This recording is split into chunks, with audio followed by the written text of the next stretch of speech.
በትግራይ አንድ ትልቅ አባባል አለ። ምኽሪ ሓደ ትህት ምድሪ፣ ምኽሪ ክልተ ልዕሊ ምድሪ፣ ምኽሪ ሰለስተ ዘሪእ ምድሪ ይላል ትግራይ። የአንድ ሰው ምክር ከምድር በታች እንደተቀበረ ነገር ነው፣ ዋጋ የለውም። የሁለት ሰው ምክር ግን ከምድር በላይ ነው፣ ይታያል። የሶስት ሰው ምክር ግን ምርጥ ዘር ነው፣ ይበቅላል፣ ይለመልማል። በስታችሁ ምከሩ ይላሉ። ይህንን የትግራይ አባባልና ምክር ተቀብለን አሜሪካኖች 55 ሰው ጠርተው ለመቶ ዓመታት የሚቆይ ኮንስቲቱሽን የገነቡ ቢሆንም ትግራዮች ከአንድ ሰው የሁለት ሰው ከሁለት ሰው የሶስት ሰው ምክር ይሻላል ስለሚሉ 4000 ሰው ሰብስበናል። የአሜሪካ ኮንስቲቱሽን በ55 ሰው ቢሰራም ልባም ነበሩና ለምዕት ዓመታት የሚቆይ ስራ ሰርተዋል።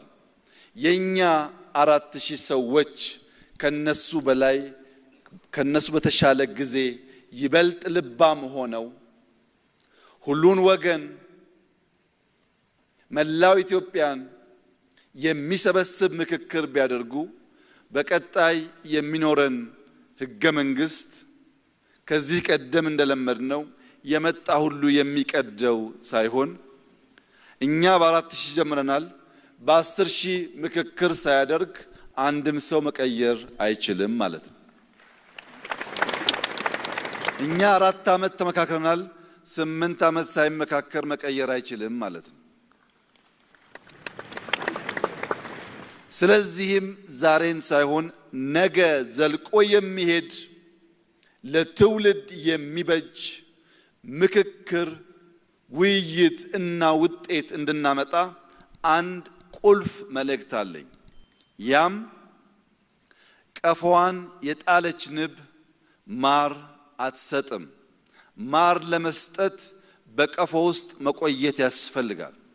ይህ 4000 ስብስብ መልካም ነገር መስጠት የሚቻለው በዚህ ጉባኤ አዳራሽ ውስጥ ሐሳቡን ልቡን ሰብስቦ ሌላኛውን ወገን ማድመጥ ሲችል ነው እንጂ ማታ ማታ እየወጣ ፌስቡክ የሚያይ ከሆነ ማታ ማታ እየወጣ ምክር የሚያደምጥ ከሆነ ማታ ማታ እየወጣ ይህንን አውድ ያልተገነዘቡ ሰዎች መልእክት የሚጭኑበት ከሆነ ያንብ ማር አይሰጥም። ቀፎ እዚህ ነው ያለው። ልባችን እዚሁ ይሁን፣ አእምሯችን እዚሁ ይሁን።